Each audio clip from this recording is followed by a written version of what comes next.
बालमित्रांनो, या चौकोनात ठेवलेल्या वस्तूंचं आपण निरीक्षण करूया. 1, 2, त्यानंतर पुन्हा 1 आणि मग 4 वस्तू आपल्याला या ठिकाणी चौकोनात दिसत आहेत आणि त्यानंतर पुन्हा 1 वस्तू आपल्याला या ठिकाणी दिसत आहे. तर या ठेवलेल्या वस्तूंचा आपण क्रम विचारात घेऊया. 1, मग 2, मग पुन्हा 1, आता या ठिकाणी 4 आणि पुन्हा 1. म्हणजे आता यानंतर येणाऱ्या चौकोनामध्ये कशा पद्धतीने या वस्तू असतील याचा आपल्याला विचार करून उत्तर द्यायचं आहे. अशा प्रश्न प्रकारांना आपण आकृतीबंध असे म्हणतो. एका ठराविक क्रमाने अंक, अक्षर, वस्तू यांचा जेव्हा क्रम ठेवलेला असतो आणि पुढील एका चौकोनामध्ये आपल्याला त्या क्रमाचा विचार करून पुढील क्रम काय असेल हे आपल्याला ठरवायचे असते. अशा प्रकारच्या प्रश्नांना गणितामध्ये आपण आकृतीबंध नावाने आपण त्यांना लक्षात घेणार आहोत.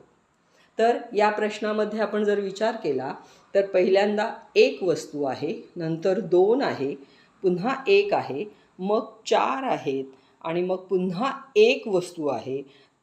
त्यामुळे या क्रमाचा विचार केल्यानंतर पुढच्या चौकोनामध्ये येणाऱ्या वस्तू या 2, 4 आणि नंतर 6 असा त्यांचा क्रम असणार आहे.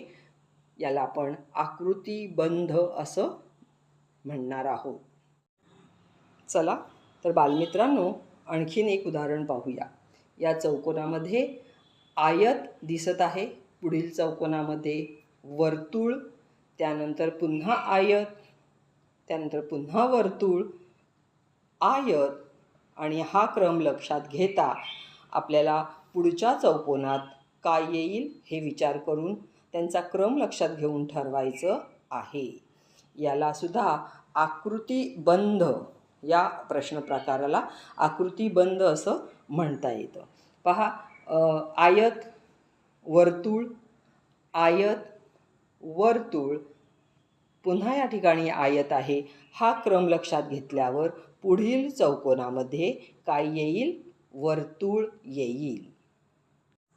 आणखीन एक उदाहरण पाहून आकृतीबंध हा प्रश्न आपण समजून घेऊया बालमित्रांनो. पहा, पहिल्या चौकोनामध्ये आपल्याला 1 वस्तू दिसते आहे, दुसऱ्या चौकोनामध्ये 2 वस्तू आहेत आणि ते जे चमचे आहेत त्यांची दिशा आपण लक्षात घेऊया. त्यानंतर पुन्हा या ठिकाणी 1 वस्तू आहे आणि पुढच्या चौकोनामध्ये 2 वस्तू आहेत, परंतु त्या वस्तूंची दिशा ही बदललेली दिसत आहे. आणि त्याच्या पुढील चौकोनामध्ये पुन्हा 1 वस्तू आहे आणि मग आता आपल्याला या पुढच्या येणाऱ्या चौकोनामध्ये कोणती वस्तू असेल आणि तिची दिशा कशा पद्धतीने असेल या आधीच्या संपूर्ण क्रमाचा विचार करून आपल्याला उत्तर द्यावे लागणार आहे. पुन्हा एकदा आपण हा क्रम लक्षात घेऊया.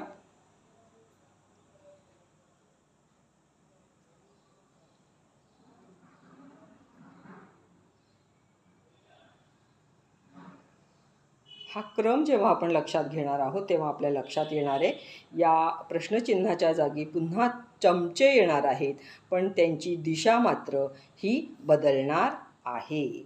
म्हणजे चमचे एकदा वरच्या दिशेने आहेत, नंतर उजव्या दिशेने झालेले आहेत आणि आता त्यांची चमच्यांची दिशा ही बदलून खालच्या दिशेने चमचे येतील.